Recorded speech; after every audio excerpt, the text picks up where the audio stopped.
What if history deceived you? What if the vampire myth was not mere folklore, but a twisted recollection of something far more horrifying? What if I told you that long before tales of fangs, before the legends, before the name Dracula became a byword for terror, there was a man? A ruler so feared, so soaked in blood, that even death refused to take him. He was Vlad III Dracula, heir of the dragon, a prince, a warrior, a living nightmare. Welcome to Tales of Mythology, where ancient stories, buried horrors, and supernatural battles are revived. If you're captivated by the hidden truths of mythology, please like this video, subscribe to our channel, and hit the bell icon to stay updated on every chilling tale. Born in 1431 in the heart of Transylvania, Vlad was the son of Vlad II Dracula, a knight of the Order of the Dragon, a prestigious group sworn to shield Christendom from the Ottoman threat. His name, Dracula, meant son of the dragon, but history would stain it with a far darker meaning. His youth was shaped in captivity. At age 11, he and his younger brother Radu were seized as hostages by Ottoman Sultan Murad II, not just prisoners but pawns in a savage game of power and war. While Radu adopted the Ottoman ways, Vlad nursed a hatred sharper than any blade. Returning to his ravaged homeland, he found his father betrayed and murdered, his elder brother tortured and buried alive. His kingdom was in ruins, his enemies numerous, so he reclaimed it with vengeance. Vlad didn't just seize his throne, he drenched it in blood.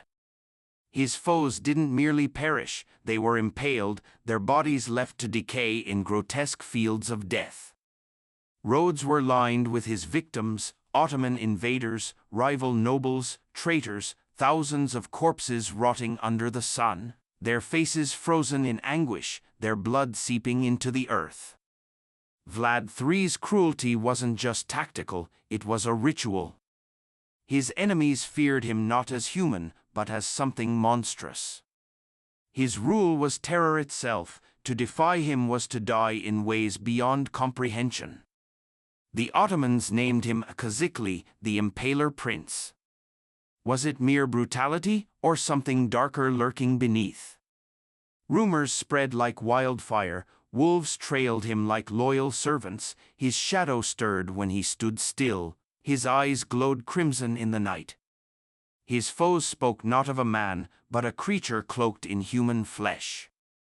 His hunger for power was boundless, his thirst for blood unnatural. A man can be feared, but a legend never fades. In 1476, during his final battle, he was betrayed, ambushed, and killed. His severed head was sent to the Sultan as a trophy, but his body was never found. Some whispered he dined among the impaled, drinking from chalices stained with his enemy's blood. Vlad III was no ordinary tyrant. His savagery was unmatched, his craving for death insatiable. He ruled not through alliances or diplomacy, but through fear so absolute that even his own men whispered his name in dread. Yet, there were tales that went beyond cruelty. Those who served him spoke of nights when he wandered battlefields long after the fighting ceased, stepping over the fallen, his armor gleaming with fresh blood. Some claimed he shunned food, avoiding court feasts, yet his lips were often red. In harsh winters, his soldiers huddled for warmth, praying the snow would preserve the dead. But in Vlad's lands, corpses didn't rot, they shriveled, drained of life, as if something had been stolen from them. The forests of impaled bodies weren't just warnings, they were something sinister. Survivors of Ottoman raids spoke of nights when the impaled twitched long after death should have claimed them. No crows touched their flesh, no beasts dared scavenge. What had Vlad done? His hatred for the Ottomans was legendary, but few knew its true depth. As a boy, he saw men flayed alive, heard screams from prisoners burned in iron cages. He learned cruelty from masters but perfected it beyond human limits. It was said he bathed in his enemies' blood before battle, emerging unscathed while their weapons barely marked him. A rumor spread among the dying: Vlad didn't fight for victory, he fought to feed. Some claimed he rode into battle only at dusk, seeing clearer in darkness than any mortal should. The most terrifying tales came from his own people. Wallachnia's peasants lived in terror, not just of their prince's wrath but of his presence. Doors were locked before sunset, his name was never spoken aloud. Some swore that when Vlad rode through villages at night, wolves followed silently, their eyes glowing in the shadows. Then there were the vanishings. Farmers awoke to find families gone, homes untouched, doors still locked. No struggle, only a faint iron scent lingering, as if blood had seeped into the walls. Blood became his obsession, his sustenance, his curse. The tales grew darker. It was said Vlad cast no reflection, staring into mirrors as if searching for something that never appeared. He avoided churches, praying before battles but never on holy ground. When priests blessed his soldiers, Vlad stood beyond the reach of their holy water, never letting a drop touch him. His court feared him. One night, a noble dared challenge his rule, accusing him of tyranny before all. Vlad didn't rage, he smiled. The next day, the noble was found in the great hall, pale, shriveled, throat slashed but bloodless. Physicians were baffled, his body should have been soaked in red, yet no blood remained. The whispers grew undeniable: Vlad III was no longer human. Seen in battle drenched in blood, his own wounds never bled. His body should have been broken, but it was untouched. What had he become? A final tale haunts his castle's ruins. During a brutal winter, when famine gripped Wallachia, Vlad invited the old, sick, and poor to a grand feast in his castle. He ordered lavish tables, roaring fires, and flowing wine. The starving villagers ate desperately, as if it were their last meal. It was. With the hall full, Vlad ordered the doors locked and set it ablaze.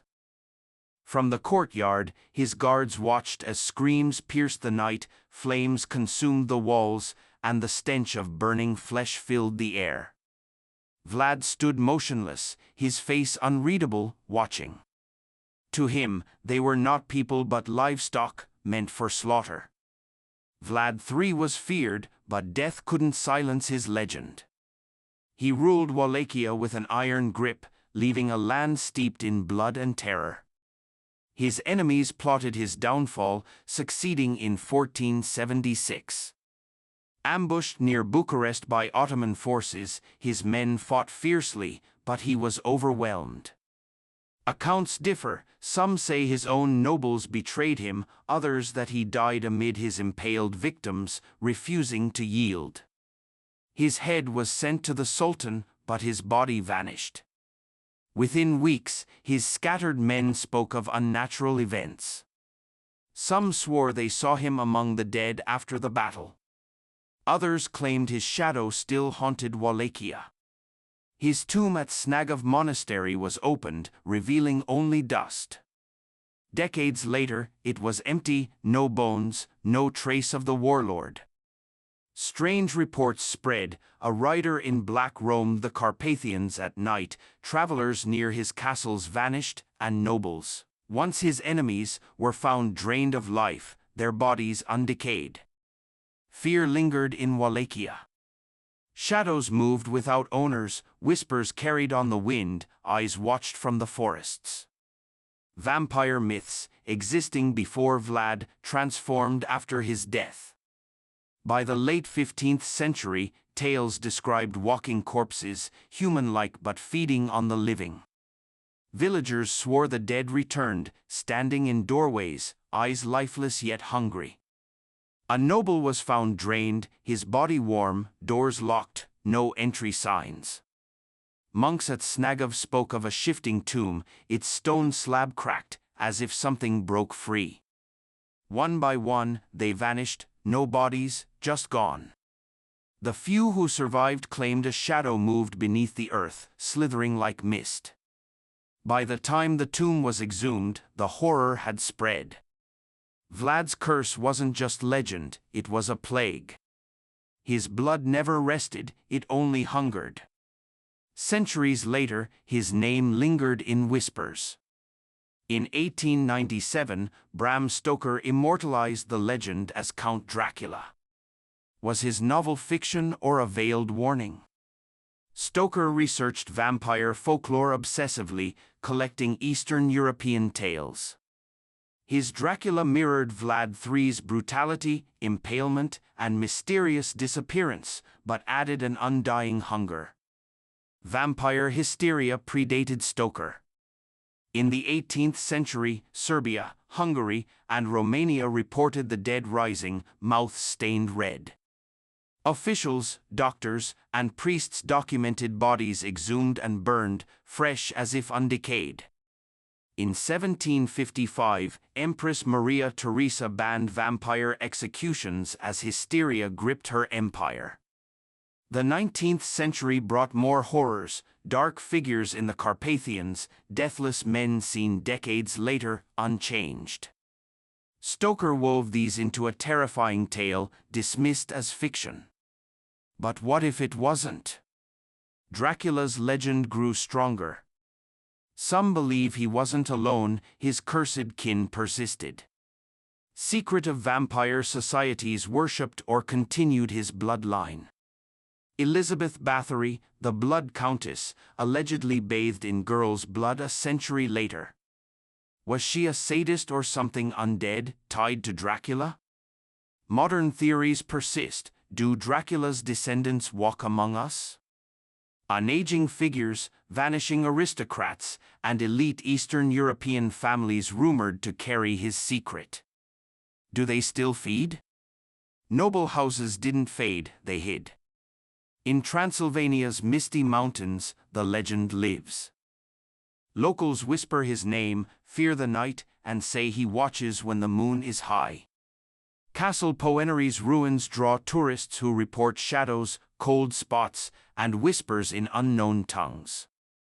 Some vanish near the ruins, leaving no trace but an iron scent. Could Dracula still walk among us? How does a 15th century warlord still haunt today?